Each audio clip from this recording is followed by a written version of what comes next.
রাষ্ট্র ও সমাজ মেরামত করতে কত সময় প্রয়োজন সেটি জানার অধিকার জনগণের রয়েছে বলে মন্তব্য করেছেন বিএনপির ভারপ্রাপ্ত চেয়ারম্যান তারেক রহমান।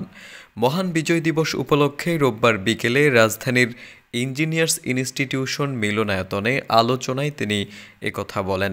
তারেক রহমান বলেন, অন্তর্বর্তীকালীন সরকার আগামী দিনের রোড ম্যাপ ঘোষণা করলে জনগণের কাছে স্বচ্ছতা ও জবাবদিহিতা নিশ্চিতের পাশাপাশি প্রশাসনিক কার্যক্রমে গতিশীলতা বাড়বে। তিনি বলেন, নির্বাচনের রোডম্যাপ জানতে চাইলে উপদেষ্টারা বিরক্ত হন, তাদের চেহারায় অস্বস্তির ছাপ ফুটে ওঠে, যা জন আকাঙ্ক্ষা বিরোধী। সরকার জনগণের কাছে যত বেশি স্বচ্ছ থাকবে, জনগণ তত বেশি সহযোগিতার হাত বাড়িয়ে দেবে। বিএনপির ভারপ্রাপ্ত চেয়ারম্যান বলেন, জনগণ যথেষ্ট ধৈর্য ধরে আছে, কারণ তারা অন্তর্বর্তী সরকারকে সফল দেখতে চায়। কিন্তু সরকার নিজেদের সফল দেখতে চায় কিনা তা তাদের কার্যক্রমের মাধ্যমে প্রমাণ করতে হবে। তারেক রহমান বলেন, রাষ্ট্র ও জনগণকে শক্তিশালী করতে হলে গণতন্ত্রের কেন্দ্রবিন্দু হচ্ছে জনগণ।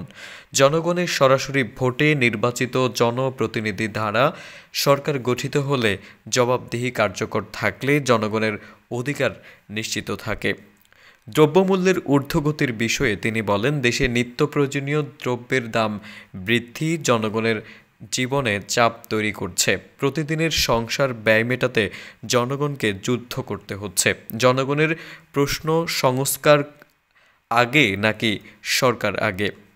বিএনপির এই নেতা বলেন, লাখো জনতার রক্তের উপর দিয়ে ঐক্য হয়েছে। আমাদেরকে একটি বৈষম্যহীন বাংলাদেশ গড়ে তুলতে হবে। একটি বৈষম্যহীন ও মানবিক বাংলাদেশ গড়ে তোলার লক্ষ্যে বিএনপির মধ্যে ৩১ দফা কর্মসূচি ঘোষণা করেছে।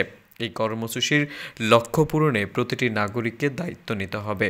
আলোচনা সভায় বিএনপি মহাসচিব মির্জা ফখরুল ইসলাম আলমগীর, বিএনপির স্থায়ী কমিটির সদস্য ডক্টর খন্দকার মোশাররফ হোসেন, ডক্টর আব্দুল মঈন খান, নজরুল ইসলাম খান, সেলিমা রহমান সহ অনেকেই উপস্থিত ছিলেন।